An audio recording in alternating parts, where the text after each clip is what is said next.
Assalamualaikum warahmatullahi wabarakatuh. Raden Ajeng Kartini. Raden Ajeng Kartini salah sijine pejuang wanita Indonesia. Panjenengane kagungan gegayuhan kang adiluhung. TKT kepengin ngejokake kaum wanita. Gegayuhane kepriye supaya kaum wanita nduweni hak kang padha kaya kaum priya.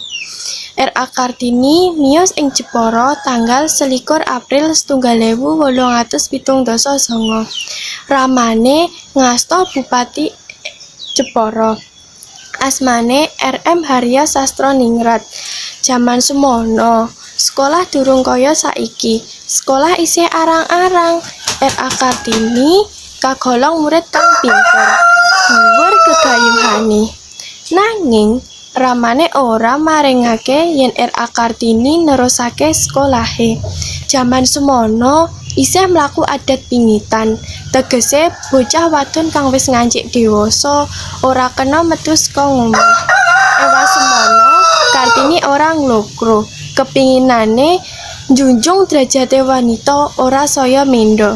R.A. Kartini ngedegake sekolah kang mligi kanggo bocah wadon. Sekolah iku dijenengake Sekolah Kartini. Bocah-bocah diulang maca, nulis, edung-edungan lan keprigelan werna-werna, kayata nyongket, nyulam lan jahit. R.A. Kartini dipundhut garwa Raden Adipati Jayadiningrat, Bupatine Rembang. Taun 1950 R.A. Kartini seda, yaiku 4 dina saka sabubare babaran. Kanggo ngeling-eling labuh lebate Kartini, saben tanggal 21 April dipingeti minangka Hari Kartini. Matur nuwun. Wassalamualaikum warahmatullahi wabarakatuh.